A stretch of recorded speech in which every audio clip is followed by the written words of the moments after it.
அல்ஹம்துலில்லாஹ் அஷ்ஹது அல்லா இலாஹா இல்லல்லாஹ் வஹ்தஹு லா ஷரீக் லஹு. புகழ்ச்சி கடவுளுக்குரியது. அவர் மிக்க கருணையாளர், மிக்க அன்பாளர். கடவுள்கிட்ட நம்ம எல்லாரும் அடைக்கலம் தேடுவோம். எதுல இருந்துன்னா நம்மளுக்குள்ள இருக்கிற அந்த தீய எண்ணம், தீய விஷயங்கள்ல இருந்தும் நம்மளோட செயல்கள் மூலிமா வரக்கூடிய தீய எண்ணம், தீய விஷயங்கள் இருந்தும் பாதுகாப்பு கேட்போம். இன்ஷா அல்லாஹ் இன்னைக்கு பார்க்க போகிறது ஏற்கனவே டிஸ்கஸ் பண்ணியிருக்கோம். எப்படி ஹியூமனோட மூளையும் ஆர்டிஃபிஷியல் இன்டெலிஜென்ஸ் ஏஐயை பற்றியும் கம்பேர் பண்ணி ஏற்கனவே ஒரு தடவை முன்னாடி பண்ணியிருக்கோம். இன்ஷா அல்லாஹ் இன்னும் புதுசாக சில அண்டர்ஸ்டாண்டிங் வந்துச்சு. இன்ஷா அல்லாஹ் அதை பற்றி இன்னும் டீப்பாக பார்ப்போம். இன்ஷா அல்லாஹ்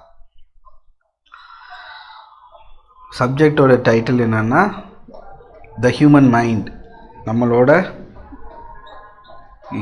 மனிதர்களோட மூளை, புத்தின்னு எடுத்துக்கலாம்.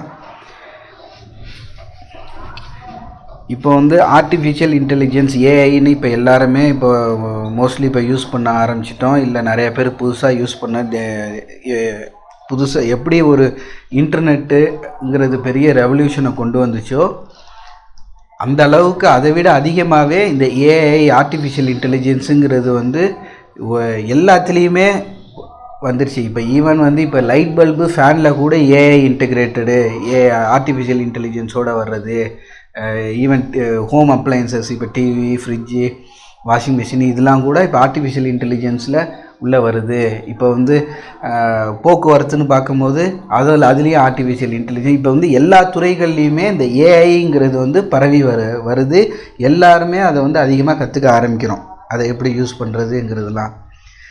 அதோட மூலக்கரு என்னன்னு பார்த்தாக்கா, அதுக்கு ஒரு ஏஐ ஒன்று ரெடி பண்ணுறாங்கன்னா அதுக்கு டேட்டாவை ஃபீடு பண்ணுவாங்க. டேட்டானா என்ன, இதுக்கு முன்னாடி நடந்தது. இப்போ ஒரு உதாரணத்துக்கு, இப்போ நம்ம இப்போ குரானை பற்றின கேள்வி கேட்குறோம், அது ஆன்சர் பண்ணணுன்னா அந்த ஏஐக்கு ஃபுல் குரானை ஃபீடு பண்ணுவாங்க. ஃபுல் குரானு, டிஃப்ரெண்ட் அண்டர்ஸ்டாண்டிங்கு, பல டிரான்ஸ்லேஷனு, இப்படி எல்லாத்தையுமே அந்த ஏஐக்கு ஃபீடு பண்ணிவிட்டு அந்த ஏஐ இந்த குரானை பற்றின ஒரு புரிதலுக்கு வந்துடும். அதில் தப்பான டேட்டாவும் உள்ளே போவோம். அதே அனலைஸ் பண்ணோம், இது தப்பாக, இது அது எப்படின்னா அது பல மெத்தடு யூஸ் பண்ணுறாங்க. அதில் ரொம்ப காமனாக யூஸ் பண்ணுற மெத்தடு எது ப்ரூவனாக ஸ்ட்ராங்காக இருக்கிற சோர்ஸு அப்படிங்கிறத. இப்போது ஃபார் எக்ஸாம்பிள் சொல்லணுன்னா, இப்போ நம்மளுக்கே தெரியும், சில நியூஸ் சேனல் இவங்க பொய்யான செய்தி சொல்லுவாங்க சொல்லிட்டு நம்மளுக்கே புரியும். என்னன்னு பார்த்தாக்கா காரணம், அது இதுக்கு முன்னாடி பாஸ்டில் நிறைய பொய்யான செய்தியை பரப்பியிருக்காங்க அப்படிங்கிறதுனால அதுக்கு வெயிட் கம்மியாக இருக்கும் அவங்க சொல்கிற நியூஸுக்கு. அதேமாதிரி அந்த ஏஐயும் கற்றுக்கிறது இந்த சோர்ஸஸ்லேருந்து வந்தால் அதுக்கு வெயிட்டு கொஞ்சம் கம்மி தான். இந்த சோர்ஸஸ் ரிலையபிள் சோர்ஸு, அதிகமான மக்கள் இந்த சோர்ஸஸில் ஸ்ட்ராங்காக இருக்காங்க அப்படிங்கிறது மாதிரிலாம் பல வகையில் கால்குலேட் பண்ணி அதே ஒரு புரிதலுக்கு நம்ம கேள்விக்கு குரான் மூலிமா, குரானோட சைட்லேருந்து இது ஆன்சர் பண்ணுற மாதிரிலாம் இப்போ வருது. அதே மாதிரி தான் இப்போ எல்லா துறைகள்லையுமே டிஃப்ரெண்ட் ஏஐ அந்த மாதிரி தான் அதுக்கான விஷயத்தை டேட்டாவை லோடு பண்ணுவாங்க. அதே மாதிரி தான் நம்மளுக்கு டேட்டாவை நம்மளோட ஹியூமனும் எப்படின்னா, நம்மளுக்கு எப்படி டேட்டான்னு பார்த்தாக்கா நம்மளோட எண்ணம், நம்ம கற்றுக்கிற விஷயம், நம்ம எக்ஸ்பீரியன்ஸ் பண்ணுற விஷயம் தான். நம்மளோட எக்ஸ்பீரியன்ஸ் தான் நம்மளோட டேட்டா. அந்த எக்ஸ்பீரியன்ஸை என்னவா நம்ம வச்சுக்கிறோம், இந்த மாதிரி ஒரு அன்ரிலேபிள் சோர்ஸ்லேருந்து வர எக்ஸ்பீரியன்ஸை நம்ம எடுத்துப்போமா, அதுலேயே அதை நம்ம ஸ்ட்ராங்காக அது உண்மைங்கிற மாதிரி நம்ம நம்புப்போமான்னு கேட்டால் கிடையாது. பட் ஆனால் ஏஐக்கு சில இன்பில்ட் ரூல்ஸ் கொடுத்துருக்காங்க. ஃபார் எக்ஸாம்பிள் யாராவது ஒரு ஆட்டம் பாம்பை தயாரிக்கிறது எப்படின்னு கேட்டாக்கா அது பதில் சொல்லாது. இல்லை ஒரு பேங்க்கை கொள்ளையடிக்கிறது எப்படின்னு கேட்டாக்கா அது பதில் சொல்லாது. ஜென்ரலாக உள்ளதுக்கு நான் சொல்கிறேன். அந்த மாதிரி ஒரு தப்பான ஒரு க்ரைமு உள்ள ஒரு தப்பான விஷயத்தை தூண்டக்கூடிய விஷயத்துக்கு அது ஃபயர்வால் மாதிரி போட்டிருப்பாங்க. அது அந்த கொஸ்டினுக்கு அது ஆன்சர் பண்ணாது. அவங்க மக்களை வேறு வகையில் திருத்துறதுக்கு தான் முயற்சி பண்ணோண்டு. பட் ஆனால் மனிதர்களுக்கு நம்மளே ஏற்படுத்திக்கிட்டது தான் ஃப்ரீ வில். நம்மளுக்கு ஃப்ரீடம் ஆஃப் சாய்ஸுங்கிறத வாங்கிட்டு வந்திருக்கோம். நம்மளுக்கு அல்லாஹ் நம்ம இப்போ ஒரு தப்பு செய்ய போகிறோம்னாக்கா அல்லாஹ் உடனே நம்ம கையை பிடிச்சி நிறுத்த போகிறது கிடையாது. ஆனால் பட் அல்லாஹ் அதுக்கான எக்ஸ்பீரியன்ஸை நம்மளுக்கு கொடுத்துருப்பாங்க. இது தப்புன்னு நம்மளுக்கு தெரியும். இல்லை நம்ம வாண்டடாக வந்து தப்பான விஷயங்களே பார்த்து இப்போ ரீசெண்டாக உள்ள நியூஸில் பார்க்கும்போது சின்ன சின்ன பசங்கள்லாம் கொலை கேஸில் போகிறாங்க, சின்ன சின்ன பசங்கள்லாம் பெரிய பெரிய தப்பு பண்ணிட்டு மாட்டுறாங்க. இதெல்லாம் பார்க்கும்போது என்னன்னு பார்த்தாக்கா அவங்க வளர்ந்தது, அவங்க என்னென்ன டேட்டாவை ஃபீட் பண்ணிக்கிட்டாங்க, என்னத்தை உள்ளே போட்டுக்கிட்டாங்கங்கிறது தான் ரீசனு. ஒரு ஆள் ஒரு ஆளாக ஒரு நிற்கிறாங்கன்னா அது வந்து அந்த பர்சன் மட்டும் கிடையாது, அவரோட பாஸ்ட் எக்ஸ்பீரியன்சஸ் தான் அந்த ஆளை நிற்கிறது. சில பேர் வந்து இவங்க வந்து நல்லவர் ரொம்ப மரியாதைன்னவர்னா அவரு அந்த எக்ஸ்பீரியன்ஸை கடந்து வந்திருப்பார். ஒரு மரியாதையான விஷயத்த தான் கேட்கணும், மரியாதையாக தான் பேசணும், இன்னொரு ஆள்கிட்ட சத்தமாக பேசக்கூடாது அப்படிங்கிற மாதிரிலாம் ஒரு சின்ன சின்ன விஷயங்களை அவர் எக்ஸ்பீரியன்ஸாக அவர் கற்றுக்கிட்டதோட பிரதிபலிப்பாக தான் அவர் வந்து நிற்கிறாரு. ஆனால் நம்மளுக்கு ஃப்ரீடம் ஆஃப் சாய்ஸுங்கிறது இருக்கிறதுனால இப்போ வந்து பசங்களுக்கு டைவர்ஷன்னா ஏகப்பட்டது. முதல்லலாம் வந்து ஒரு நல்ல கருத்துன்னா இப்போ நாங்கள் சின்ன பிள்ளையில் பார்க்கும்போது இந்த ட்விங்கிள்னு புக்கு இருக்கும், இல்லை பூந்தளிர்னு புக்கு இருக்கும். அதில் வந்து சில 1-2 ஒரு எப்படி சொல்கிறது, ஒரு நன்மையை பழக்கிற மாதிரியான ஸ்டோரிஸ் வந்து இன்னும் ஆள் மனசில் இருக்குது. 1-2 எப்பயோ படிச்சிருப்போம், அது வந்து நம்ம மனசில் வந்து ஆழமாக பதிஞ்சிருக்கும். ஈவன் வந்து இது உண்மையாக என்னன்னு தெரில, மகாத்மா காந்திக்கு வந்து அஹிம்சை வழியில் போகணுங்கிறதே வந்து ஏதோ ஒரு புக்கு படித்து தான் அவருக்கு இன்ஸ்பயர் ஆகுச்சு அப்படிங்கிற மாதிரி சொல்லுவாங்க. அந்த மாதிரி வந்து ஒரு சின்ன சின்ன கருத்து, ஒரு நல்ல கருத்து ஆள் மனசில் பதிகிறது தான் ஒரு ஆளாக பெரிய இதாக மாறுறது. அதே இது வந்து இது நல்லதுக்கு மட்டும் இல்லை, கெட்டதும் அது மாதிரி தான். ஒரு கெட்ட இது ஏதாச்சும் ஒரு விஷயம் நம்ம பிள்ளைகளுக்கு ஆள் மனசில் பதிஞ்சிருச்சுன்னா அதுதான் உள்ளே வளரும். அப்படிங்கிறதுல நம்ம ரொம்ப கவனமாக இருக்கணும். எப்படி ஏஐயில் வந்து ஒரு டேட்டாவை ஃபீட் பண்ணி அதோட அவுட்கமாக வருதோ, நம்ம என்ன டேட்டாவை ஃபீட் பண்ணுறோங்கிறதுல நம்ம கவனமாக இருக்கணும். நம்ம வந்து அதுக்கு ஒரு திரையை போட்டுக்கணும், எதை நம்ம பார்க்குறோம் எதை நம்ம பார்க்கக்கூடாதுங்கிற மாதிரி. இப்போ ரீசெண்ட்டு ஸ்டடீஸில் இப்போ தான் இப்போ தொழுவைக்கு கிளம்புறதுக்கு முன்னாடி தான் ஒரு இதை நான் பார்க்கும்போது, இப்போ நிறைய பசங்க வந்து ரொம்ப வயலண்ட்டாக ரொம்ப ஒரு அடங்காமல் மாறுறதுக்கான ரீசன் என்னன்னு பார்க்கும்போது பேரண்ட்ஸோட கண்காணிப்பு இல்லாதது தான் ரீசனு. பேரண்ட்ஸு கண்காணிப்பு இல்லாதது வந்து பெரிய விளைவை உண்டாக்குதுன்னு சொல்லிவிட்டு ஒரு பெரிய ஆர்டிக்கல். அதில் வந்து ஒரு செக்ஷன் மட்டும் நான் படிக்கும்போது என்னான்னு இருந்துச்சுன்னா, ஒரு 20 நிமிஷம் உங்களுக்கு பீஸ்ஃபுல்லாக இருக்குன்னு, இல்லை பீஸ்ஃபுல்லாக நீங்கள் சமைக்கணும், இல்லை பீஸ்ஃபுல்லாக நீங்கள் வந்து வீட்டில் ஒர்க் பண்ணணுங்கிறதுக்காக பசங்களை கண்டுக்காமல் விட்றாதீங்க. சரி டிவியை வச்சு எது வேணாலும் பார்த்துக்கோ, இல்லை மொபைலை கொடுத்து எது வேணுமோ பார்த்துக்கோ, ஒரு 20 நிமிஷத்துக்கு என்னை விட்டு அந்தானே போ அப்படிங்கிற மாதிரி கூட விட்றாதீங்க, அது வந்து பெரிய விளைவை உண்டாக்கும் அப்படின்னு சொல்லிவிட்டு அந்த ஆர்டிக்கலில் போட்டிருக்கு.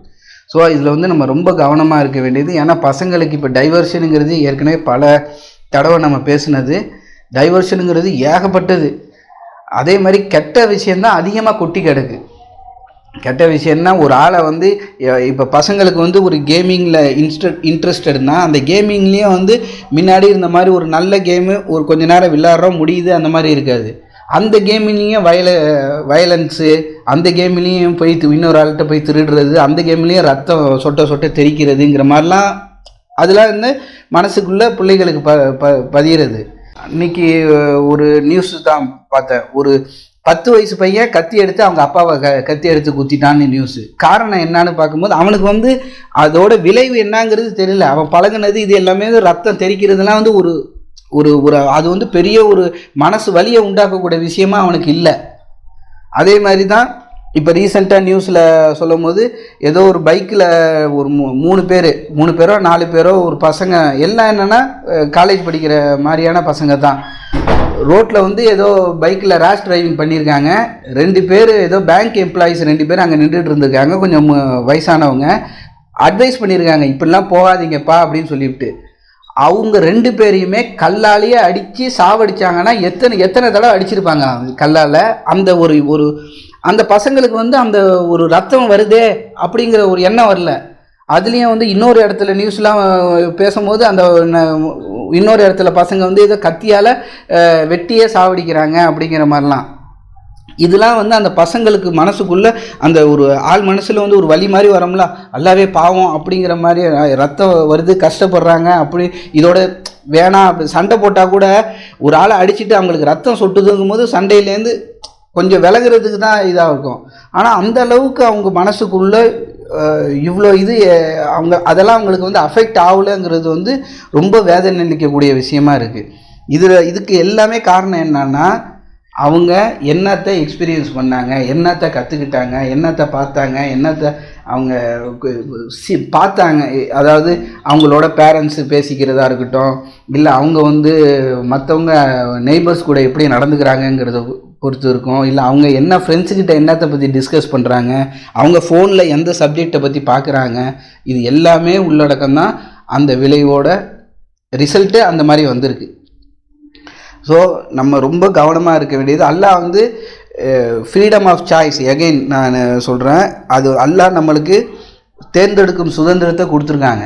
அல்லாஹ் சொல்கிறாங்களா, நான் உங்களுக்கு 2 வழியை காட்டினேன், யூ ஆர் ரெஸ்பான்சிபிள் அப்படிங்கிறாங்க. அதே நேரத்தில் அல்லாஹ் சொல்கிறாங்க சூரா 17 வசனம் 36 நான் உங்களுக்கு கண்ணு, மூளை, சிந்திக்கும் திறன் எல்லாமே கொடுத்துருக்கேன், நீங்கள் தான் அதுக்கு ரெஸ்பான்சிபிள் யூஸ் பண்ணுறதுக்கு. அதுதான் நம்ம தான் ரெஸ்பான்சிபிள்னு இருக்கும்போது, இப்போ சின்ன பிள்ளைகளால் அந்த அளவுக்கு பிரித்து பார்க்க முடியாது. இப்போ பெரியவங்களால் ஓரளவு எக்ஸ்பீரியன்ஸ் இருக்குது, நம்மளால் பிரித்து பார்க்க முடியும். சின்ன பசங்களுக்கு நம்ம சொல்லி தான் அந்த எக்ஸ்பீரியன்ஸை கொண்டு போகணும், நம்ம மூலியமாக தான் அந்த எக்ஸ்பீரியன்ஸை கடத்துன்னு, அதெல்லாம் தப்பு அப்படிங்கிறத அவங்க மனசார உணர்றதுக்கான இதை பண்ணுன்னு. இன்ஷா அல்லாஹ் இனிமேலாவது என்ன விஷயத்தை நம்ம பார்க்குறோம் அப்படிங்கிறதுல வந்து ஒரு முக்கியமான நம்மளுக்குள்ளேயே அனலைஸ் பண்ணிக்க வேண்டியது ரொம்ப முக்கியமாக இருக்குது. இன்ஷா அல்லாஹ் தொடர்ந்து பார்ப்போம். தூபிலல்லா பாவ மன்னிப்பு கேட்போம். அல்ஹம்துலில்லாஹ் அஷ்ஹது அல்லா இலாஹா இல்லல்லாஹ் வஹ்தஹு லா ஷரீக லஹு. வணக்கத்துக்குரியவர் அல்லாஹ் ஒருவரே, அவரை தவிர வேறு தெய்வம் இல்லை. சூரா 18 வசனம் 29 அல்லாஹ் சொல்கிறாங்க, whoever wills let him believe, whoever wills let him disbelieve. யாரெல்லாம் நம்பிக்கை கொள்ளணும்னு நினைக்கிறாங்களோ நம்பிக்கை கொள்ளட்டும், நம்பிக்கை கொள்ளாதவங்க கொல்லாமல் இருக்கட்டும். இது என்னென்னா அல்லாஹ் வந்து ஃப்ரீடம் ஆஃப் சாய்ஸ் வந்து நம்ம கையில் தான் கொடுத்துருக்கேன் அப்படிங்கிறத அல்லாஹ் சொல்கிறாங்க. ஃப்ரீடம் ஆஃப் சாய்ஸ்னால் தேர்ந்தெடுக்கும் சுதந்திரம். நீ நம்பிக்கை கொண்டு நன்னறியான வாழ்க்கை வாழணும்னு வேணாலும் தேர்ந்தெடுத்துக்கலாம், இல்லை நீ தப்பான சாய்ஸை வேணாலும் தேர்ந்தெடுத்துக்கலாம். அதே மாதிரி தான் நம்ம இப்போ ஒரு ஃபோனை எடுக்கிறோன்னா நம்ம ஒரு நல்ல விஷயங்களை பார்க்குறோமா அப்படிங்கிறதையும் தேர்ந்தெடுத்துக்கலாம், இல்லை தப்பானது வயலண்ட்டாலேருந்து இல்லை வந்து எப்படி சொல்கிறது, ஒரு கெட்ட எண்ணத்தை தூண்டக்கூடிய விஷயமான வீடியோஸை பார்க்கணுன்னாலும் ஃபோட்டோஸை பார்க்கணுன்னாலும் நம்ம பார்த்துக்கலாம். நம்ம கையில் தான் இருக்குது, ஃப்ரீடம் ஆஃப் சாய்ஸு நம்ம கையில் தான் இருக்குது. அல்லாஹ் வந்து ஒரு ஆள் தப்பு பண்ணுறாங்கன்னா கையை பிடிச்சி அல்லாஹ் நிறுத்த மாட்டாங்க. பட் ஆனால் அல்லாஹ் அந்த இதை சொல்லுவாங்க, இந்த தப்பு பண்ணாக்கா உனக்கு இது இந்த கெட்ட விஷயந்தான் உனக்கு நடக்கும் அப்படிங்கிறது. அது மீறி நம்ம ஃப்ரீடம் ஆஃப் சாய்ஸ்ன்னு சொல்லிட்டு போகும்போது நம்மளோட முழு முடிவோடு நம்ம அந்த விஷயத்துக்கு போகும்போது அல்லாஹ் வந்து லெட் ஹிம் கோ அப்படிங்கிற மாதிரி தான் அல்லாஹ் சொல்கிறாங்க. இது இந்த நம்பிக்கை விஷயத்திலே அல்லாஹ் சொல்கிறாங்க, யாரெல்லாம் நம்பிக்கை கொள்ளணும்னு நினைக்கிறாங்களோ லெட் ஹிம் பிலீவ், யாரெல்லாம் நம்பிக்கை கொள்ள வேணாம்னு நினைக்கிறவங்களோ லெட் ஹிம் டிஸ்பிலீவ். ஏன்னா ஃப்ரீடம் ஆஃப் சாய்ஸு நம்ம கையில் இருக்குது. இது வந்து ஒரு பெரிய ரெஸ்பான்சிபிலிட்டி. இது வந்து ரொம்ப நம்ம லைட்டாக எடுத்துக்க முடியாது. இது ஒரு சின்ன சின்ன விஷயங்களோட பிரதிபலன் தான் பெரிய எண்டு பக்கம் கொண்டு போகுது, பெரிய ஒரு ஆளையே வந்து ஒரு கேரக்டரையே மாற்றக்கூடிய விஷயமா இருக்குது அப்படிங்கிறத நம்ம பார்க்குறோம். ஏன்னா ஒரு சின்ன சின்ன ஈவன் அந்த ஹிட்லரோட இதில் கூட அவரு சின்ன வயசில் சின்ன சின்ன விஷயங்களை எக்ஸ்பீரியன்ஸ் பண்ணோட விளைவு தான் பெரிய ஒரு எப்படி சொல்கிறது, ஒரு ஃபேசிஸ்ட் கைண்ட் ஆஃப் அந்த எப்படி ஃபேசிஸ்ட்னா தன்னோட இனம் நாம் உயர்ந்தது அப்படிங்கிற மாதிரியான இனம், ப்ளஸ் அது இப்போ பெரிய அந்த யூதருக்கு மக்களையே வந்து ஃபுல்லாக அழிக்கணுங்கிற நிலைக்கு அவர் கொண்டு போச்சு. அதே மாதிரி தான் இப்போ இருக்கிறது. ஈவன் ஒரு அனிமலுக்கு உள்ளது கூட ஒரு மனுஷனுக்கு முக்கியத்துவம் இல்லை அப்படிங்கிற நிலைமை வந்துருச்சு. ஏன்னா இப்போ ஃபார் எக்ஸாம்பிள் சொல்லணுன்னா, இந்த நாய்களுக்காக போராடுறாங்க, மாட்டுக்காக போராடுறாங்க, எல்லாத்துக்கும் போராடுறாங்க. ஆனால் மனுஷனுக்காக, ஒரு மனித உயிருக்காக, ஃபார் எக்ஸாம்பிள் வந்து எத்தனையோ விவசாயிகள் தற்கொலை பண்ணிக்கிறாங்க. அவங்க வந்து நூற்றுக்கணக்கான நாட்கள் போராட்டத்தில் இருந்தாங்க. பாலஸ்தீனில் அவ்வளோ பெரிய கொடுமை நடக்குது, ஏகப்பட்ட மக்கள் கொல்லப்படுறாங்க. இப்போ மக்களோட எண்ணெல்லாம் எந்த மாதிரி மாறிடுச்சு அப்படின்னு சொல்லும்போது ரொம்ப ஆச்சரியமாக இருக்குது. இடையில வந்து ஈவன் நம்ம நீயா நானா நிகழ்ச்சி, விஜய் டிவியில் வர நீயா நானா நிகழ்ச்சிலையும் ஒரு தெரு நாய்களை வந்து ஒழிக்கணும், ஏன்னா நாய் கடியெலாம் அதிகமாகிடுச்சு சென்னையில், அதை பற்றின ஒரு டிஸ்கஷன். இதில் ஒருத்தர் சொல்கிறாரு அவரோட 8 வயசு பையனோ 10 வயசு பையனையோ வந்து நாய் கடிச்சு சாவடிச்சிருச்சு அப்படிங்கிறத வந்து வருத்தத்தோடு சொல்கிறாரு. அதுக்கு வந்து எதிர்த்தரப்பில் உள்ளவங்களோட பதிலை கேட்கும் போது ரொம்ப என்னடா அது மனுஷ உயிருக்கு இவ்வளோ தானே மதிப்பு அப்படிங்கிற மாதிரியான எண்ணம் வர மாதிரிலாம் இருக்குது. அவங்களோட மக்களோட எண்ணம் அந்த மாதிரிலாம் பேச வைக்குதுங்கிறேன். இது எல்லாத்துக்கும் ரீசன் என்னன்னா நம்ம என்னத்தை எக்ஸ்பீரியன்ஸ் பண்ணுறோங்கிறது தான். எகைன் எல்லாமே அதில் தான் வந்து நிற்கிது. நம்ம என்னத்தை ஃபீடு பண்ணுறோம், என்ன டேட்டாவை உள்ளே போடுறோம். ஏஐ தான் நம்ம மனுஷன். அதே சிலிக்கான் பேஸ்டு தான், அதே மாதிரி மண்ணிலேருந்து தான் எல்லாம் நம்ம படைச்சாங்க. நம்மளுக்கு என்ன ஒன்று எக்ஸ்ட்ரா ஒன்று அதான் என்னென்னா பெரிய பாதகம் என்னென்னா ஃப்ரீடம் ஆஃப் சாய்ஸ், தேர்ந்தெடுக்கும் சுதந்திரம் அப்படிங்கிறது இருக்குது. ஆனால் இது எல்லாத்தையும் நம்ம ஃபில்டர் பண்ணிக்கிறதுக்கு அல்லாஹ் கொடுத்துருக்காங்க. அல்லாஹ் வேதத்தை கொடுத்துருக்காங்க. நல்ல விஷயங்களை நல்ல கருத்தை நம்ம காதில் உழுவுற மாதிரி தான் அல்லாஹ் அங்கங்கே வச்சுருக்காங்க. அதில் நம்ம இன்ஷால்லா ரிஃப்ளெக்ட் பண்ணிக்கணுங்கிறது தான். இப்போ ஒரு ஆள்கிட்ட வந்து ஒரு 2 விதை இருக்குது. ஒன்று வந்து நல்ல விஷயங்களை விதைக்கிற விதை, இன்னொன்று வந்து தீய விஷயங்களை விதைக்கிற விதை. ரெண்டுமே உன் மனசுக்குள்ளே வச்சுக்கோங்க. கொஞ்ச நாளில் எது வளர்ந்து நிற்கிதுன்னு பார்க்கும்போது எந்த விதைக்கு நம்ம அதிகமாக ஃபோக்கஸ் பண்ணுறோம்னா எந்த விதைக்கு நம்ம அதிகமாக பராமரித்தோம் அப்படிங்கிறது தான் வளர்ந்து நிற்கும். இப்போ வந்து ஒரு கெட்ட விஷயத்தையே நம்ம ட்ரெயின் ஆகிட்டு அதுலேயே நம்ம ஃபோக்கஸ் பண்ணியிருந்தோம்னாக்கா அந்த கெட்ட விதை தான் நல்லா வளர்ந்து நிற்கும். ஸோ நம்ம வந்து எதில் நம்ம எதில் போடுறோம், எண்ணத்தை வந்து எதை நோக்கி நம்ம சிந்திக்கிறோம் அப்படிங்கிறதும் ரொம்ப ஒரு முக்கியமான விஷயமா இருக்குது. இது எல்லாம் வந்து நம்ம ப்ராக்டிக்கலாக நம்ம எக்ஸ்பீரியன்ஸ் பண்ணதை வச்சே இப்போ என்னோட பர்சனல் எக்ஸ்பீரியன்ஸ்லேயே சொல்கிறேன். எந்த விஷயத்தை பற்றி நம்ம அதிகமாக திங்க் பண்ணுறோமோ அந்த விஷயத்தை வந்து ஈவன் வந்து ஐ திங்க் ஒரு ஸ்பீச்சில் கூட ரஷாத் சொல்லுவார், whatever occupies your mind is your god அப்படின்னு. எது நம்மளை அதிகமாக எண்ணத்தை ஆக்குபை பண்ணுதோ அதான் அவங்க கடவுளாக இருக்குது. இதை வந்து இன்டைரக்டாக பார்க்கும்போது இதுக்குள்ளேயும் நம்மளுக்கு பொருத்தி பார்க்கலாம். எது நம்மளை அதிகமாக ஆக்குபை பண்ணுதோ அதான் நம்ம மனசில் வளர்ந்து நிற்கிது. இப்போ யாராச்சும் இப்போ ஒரு சின்ன பிள்ளைங்கள்ட்ட ஒரு 2-3 ரஜினி படம் பார்த்தாலே புள்ள நடக்கிறது இப்படி ஸ்டைல் பண்ணுறதுலாம் கிட்டத்தட்ட ரஜினி மாதிரியான ஆக்ஷன் அவங்கள அறியாமலே அது வரும். சும்மா ஒரு எக்ஸாம்பிளுக்கு சொல்கிறேன். அதேமாரி அவங்க ஃபுல் ஆர்வத்தோடு எந்தெந்த விஷயத்தை பார்க்குறாங்களோ அதுதான் மனசுக்குள்ளே வருது, அதுதான் அவங்களா மாற்றிக்கிறாங்க அப்படிங்கிறது இருக்குது. சில அதில் நம்ம கவனமாக இருப்போம். சூரா 74:38 ஒவ்வொரு ஆன்மாவும் அது சம்பாதிச்சதின் இதுபடிக்கான பிரதிபலன் தான் அது அனுபவிக்குது. சூரா 41:20 அந்த மறுமை நாளில் ஆன் த டே நம்மளோட கண்ணு, காது, நம்மளோட தோல் நம்மளுக்கு எகெயின்ஸ்டாக வந்து நம்மளுக்கு அது வந்து சாட்சி சொல்ல போகுது அப்படின்றது. இப்போ நம்ம கண்ணு வந்து நம்மளோட எண்ணம் தான் இந்த கண்ணு வந்து இந்த விஷயத்தை நோக்கி திரும்பி இந்த விஷயத்தை நோக்கி பார்த்துச்சு அப்படிங்கிறது வந்து நம்மளுக்கு கண்ணு நாளைக்கு நம்மளுக்கு எகெயின்ஸ்டாக பதில் சொல்லும். நம்மளோட காதம் என்னென்ன விஷயத்தை கேட்குறோங்கிறதுலையும் இருக்குது. நம்மளோட காதம் நம்மளுக்கு எதிராக பதில் சொல்லும் அப்படிலாம் இருக்குது. அது அந்த எல்லாமே டெஸ்டிஃபை பண்ணுறது தான். எப்படின்னா நம்மளால் மறுத்துக்கவே முடியாது. இதுக்கு வந்து நான் காரணம் இல்லை. இப்போ சாதாரணமாக ஏதாவது ஒரு தப்பு நடந்துச்சுன்னா அது வந்து இந்த ரீசனுக்காக இப்படி நடந்துருச்சு அப்படிங்கிறது தான் நம்மளுக்கு ஃபஸ்ட்டு தோணும். அப்படி எதுவுமே நம்மளுக்கு ஒரு சாக்கு போக்கு எதுவுமே செல்லாத அந்த நேரத்தில் கொண்டு போய் நிற்கும் போது இந்த மாதிரியான சின்ன சின்ன விஷயங்கள் தான் என்னை இந்த அளவுக்கு கொண்டு போயிடுச்சா அப்படின்னு நம்ம கை செய்தப்பட்டவங்களாக இருக்கக்கூடாது. இந்த மாதிரி சின்ன சின்ன விஷயங்களில் நம்ம கான்சென்ட்ரேட் பண்ணால் தான் அந்த பெரிய ரிஃப்ளெக்ட். எப்படி ஒரு ஃபிசிக்ஸில் சொல்லுவாங்கள்ல, ஒரு டைஸு ஏதாவது ஒரு சுவர் மாதிரி வரிசைக்கு நிற்க வச்சுட்டு இங்கே வந்து சின்ன சுவர்லேருந்து பெரிய சுவர் வரைக்கும் அப்படியே சைஸில் நிற்க வச்சுட்டு சின்ன சுவரை லேசாக ஒரு சின்ன குழந்தை கொண்டு போய் இப்படி தொட்டாக்கா பெரிய சுவர் ஈவன் யானையாலேயே தள்ள முடியாததை தள்ளி விழுந்துடும். அது என்னென்னா கொஞ்சம் காலப்போக்கில் அவ்வளோ பெரிய எஃபெக்டை கொடுக்கும். அந்த கேஸ்கேடு எஃபெக்ட் அந்த அளவுக்கு இருக்கும். அதே மாதிரி நம்ம சின்ன சின்ன விஷயங்களில் நம்ம கரெக்ட் பண்ணிக்காமல் விட்டோம்னா பெரிய பாதகத்தில் கொண்டு போய் விட்டுறோம் அப்படிங்கிறதையும் நம்ம ஒரு வார்னிங்காக எடுத்துப்போம். அதுதான் அல்லாஹ் நிறையா குர்ஆன் வசனம்லாம் சொல்கிறாங்க, உங்களோட தாட்ஸை நீங்கள் வாட்ச் பண்ணுங்கள், நீங்கள் உங்களோட எண்ணத்தை நீங்கள் வாட்ச் பண்ணுங்கள். அதான் ஒரு சின்ன சின்ன விஷயம், ஒரு தீய எண்ணங்கள் கொள்ளாதீங்கிறது, இல்லை புறம் பேசாதீங்கிறது, இது எல்லாம் வந்து இந்த மாதிரியான கேஸ்கேட் எஃபெக்ட் வராமல் நம்மளை தடுக்கிறதுக்காக தான் அல்லாஹ் வந்து அங்கங்கே அந்த பாயிண்ட்ஸை சொல்கிறாங்க. இன்னொரு ஆளை பற்றி நீங்கள் புறம் பேசாதீங்க அப்படின்னு சொல்கிறதுக்கும் டீப் மீனிங் இருக்குது. ஒரு ஆளை பற்றி பேசுறதுனால, இப்போ ஃபார் எக்ஸாம்பிள் நான் பேசுறதுனால அவருக்கு ஏதாவது டைரெக்டாக அவர் வந்து நம்ம இது பண்ணல, ஏன்னா உண்மையை தானே பேசுகிறோன்னு சொல்லலாம், இப்படி எது வேணுமோ நம்ம சாக்கு போக்கு சொல்லிக்கலாம். பேசுறதுனால அல்லாஹ் வந்து அதை தடுக்கிறாங்கன்னா அதுக்கு உள்ளே வந்து அந்த எண்ணம் நம்மளுக்குள்ளே வந்துச்சுன்னா நம்ம எப்படி சொல்கிறது, ஃபஸ்ட்டு வந்து உண்மையான விஷயத்தையே வேணாலும் பேசியிருக்கலாம், அடுத்தது கொஞ்சம் கொஞ்சமாக அது எக்ஸ்பேண்ட் ஆகி பொய்யை பரப்புகிற நிலைமைக்கு ஒரு ப்ராப்பகண்டா பண்ணுற மாதிரி நம்ம போயிடுவோம்.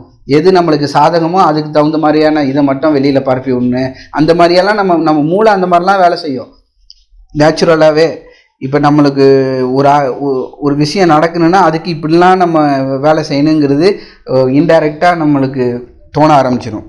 சூரா 59:18 நம்பிக்கையாளர்களுக்கு அல்லாஹ் சொல்கிறாங்க, கடவுளை கருத்தில் கொள்ளுங்க, examine what each soul has prepared for tomorrow. கடவுளை கருத்தில் கொள்ளுங்கன்னு சொல்லிட்டு அல்லாஹ் என்ன சொல்கிறாங்க, நீங்களே பரிசீலனை பண்ணி பாருங்கள், நாளைக்கு உங்களோட ஆன்மா என்னத்தை சம்பாதிச்சு வச்சிருக்கு அப்படிங்கிறத அப்படின்னு நல்லா சொல்கிறாங்க. இதான் வந்து ரொம்ப ஒரு நம்ம திங்க் பண்ண வேண்டிய விஷயம். நாளைக்கு இப்போ நம்ம செய்கிறது தான் நாளைக்கு வந்து நம்மளுக்கு நிற்க போகுது, இன்றைக்கி பண்ணுறதுல நீ வாட்ச்ஃபுல்லாக இரு, ரொம்ப கண்காணிப்போட இரு அப்படிங்கிறத எல்லாம் சொல்கிறாங்க. அப்புறம் சூரா 13:11 இதுவும் நம்ம நிறைய தடவை நம்ம படித்த வசனம் தான். கடவுள் யாரோடைய சூழ்நிலையும் அவங்களே மாற்றிக்காத வரைக்கும் மாற்ற போகிறது இல்லை அப்படின்ட்டு கடைசியில் ஒரு துவா சொல்லி இன்ஷால்லா முடிச்சிடலாம். இறைவா, எங்களோட மனசை தூய்மையாக்குங்க, எங்களோட சென்சஸ்னால் எங்களோட எண்ணம் அதை வந்து பாதுகாப்பாவோடு இருக்கிறதுக்கு வைங்க. நம்மளோட சென்சஸ், நம்மளோட எண்ண ஓட்டம் வந்து எண்ணெய் ஓட்டத்துக்கு தான் ஸ்பீடு லிமிட்டே கிடையாது, எங்கே வேணாலும் நம்ம எண்ணம் போவோம். ஒரு நிமிஷத்துக்கு எத்தனையோ நூற்றுக்கணக்கான எண்ணம் நம்ம பிரெயின் வந்து ப்ராசஸ் பண்ணுது, அந்த அளவுக்கு இருக்குது. ஸோ நம்ம எண்ணத்தில் வந்து ரொம்ப தூய்மையான பாதுகாப்பான விஷயத்தை எண்ணத்தை நம்ம செயல்படுத்துறதுக்கு அல்லாட்ட உதவி கேட்போம். கைட் அவர் சாய்ஸஸ், நான் தேர்ந்தெடுக்கக்கூடிய விஷயங்களை கைட் பண்ணுங்கள். தேர்ந்தெடுக்கக்கூடிய விஷயம்னா நான் என்னென்னத்தை செய்கிறேன், என்னத்தை செய்ய வேணான்னு நான் முடிவு பண்ணுறேங்கிறதுல வந்து உங்களோட கைடன்ஸை கொடுங்க, அந்த அறிவை கொடுங்க அப்படின்னு அல்லாட்ட கேட்போம். Help us feed our minds with truth, சத்தியத்தை ஆதரிக்கக்கூடிய விஷயங்களில் என்னோட மூளையில், அதாவது டேட்டாவாக ஃபீட் பண்ணிக்கிறதுக்கு கொடுங்க. Do not let us be misled by what we consume, நாங்கள் எடுத்துக்கக்கூடிய விஷயங்கள்லேருந்து அது மூலியமாக நாங்கள் வந்து மிஸ்லீட் ஆகிடக்கூடாது, தவறான வழிக்கு நான் போயிடக்கூடாது, அதுலேருந்து எங்களை ப்ரொடெக்ட் பண்ணுங்கள். அப்புறம் எங்களோட அறிவில் வந்து குரானை வந்து ஒரு மெயின் கைடிங் இதாக ஏற்படுத்திக்கிறதுக்கு அதுக்கு தகுந்த ஆளாக, அதுக்கு கேப்பபிள் ஆளாக என்னை தயார்படுத்திக்கிறதுக்கு உதவி பண்ணுங்க அப்படின்னு சொல்லி நம்ம இந்த துவா முடிப்போம் இன்ஷா அல்லாஹ். இப்போ ஓவரால் சம்மரி என்னென்னா, நம்ம எப்படி ஒரு ஏஐ எப்படி ஒரு டேட்டா என்னென்ன டேட்டாவை ஃபீட் பண்ணுறாங்க, எப்படிப்பட்ட டேட்டாவை ஃபீட் பண்ணுறாங்களோ அதுக்கு தகுந்த மாதிரி ஆன்சரை சொல்லுதோ, அதே மாதிரி தான் நம்ம ஒவ்வொரு ஆளும் நம்ம ஒரு ஆளாக இப்போ இருக்கோம்னாக்கா அதுக்கு நம்ம பாஸ்டில் என்னென்ன டேட்டாவெலாம் நமக்கு ஃபீட் பண்ணிக்கிட்டோம், எந்தெந்த டேட்டாவெலாம் நம்ம ஏற்படுத்திக்கிட்டோங்கிறதோட பிரதிபலிப்பாக தான் இருக்குது. அதே இதை வந்து இப்போயும் நம்மளுக்குள்ளேயே எல்லாமே 100% பியூரானு கேட்டாக்கா கிடையாது, அதுலேயும் நிறையா தப்பு இருக்குது. அதை நம்ம சரி பண்ணிக்கிறதுக்கு அல்லாட்ட உதவி கேட்போம். எல்லாத்துக்கும் மேலே இன்றைக்கி மெயின் ஃபோக்கஸ் நான் எதுக்கு இதை ப்ரிப்பேர் பண்ணேன்னா, இப்போ பிள்ளைகளுக்கும் வந்து அதிகமான மொபைல் டைமுங்கிறது அதிகமாக போகுது, இல்லை வந்து நம்மளோட கண்காணிப்பில் இல்லாத நேரம் தான் அதிகமாக இருக்குது. அதை வந்து நம்ம கொஞ்சம் நம்மளை கண்காணிப்புக்குள்ளே கொண்டு வரத்துக்கு இன்ஷா அல்லாஹ் நம்ம அதிகப்படுத்துன்னு, என்ன பண்ணுறாங்க என்ன பேசிக்கிறாங்க அப்படிங்கிறதெல்லாம் இன்னும் நம்ம கவனமாக இருக்கணும் இன்ஷா அல்லாஹ். எல்லாத்துக்கும் மேலே அல்லாஹ் தான் அருளக்கூடியவர், அல்லாஹ் தான் எல்லாத்தையும் கொடுக்கணும். பட் ஆனால் அஸ் அ பேரண்ட்ஸாக நம்மளுக்குன்னு அல்லாஹ் கடமை கொடுத்துருக்காங்க, அந்த கடமையை சரியாக செய்கிறதுக்கு அல்லாட்ட உதவி கேட்போம். வக்கீம் சலாத்.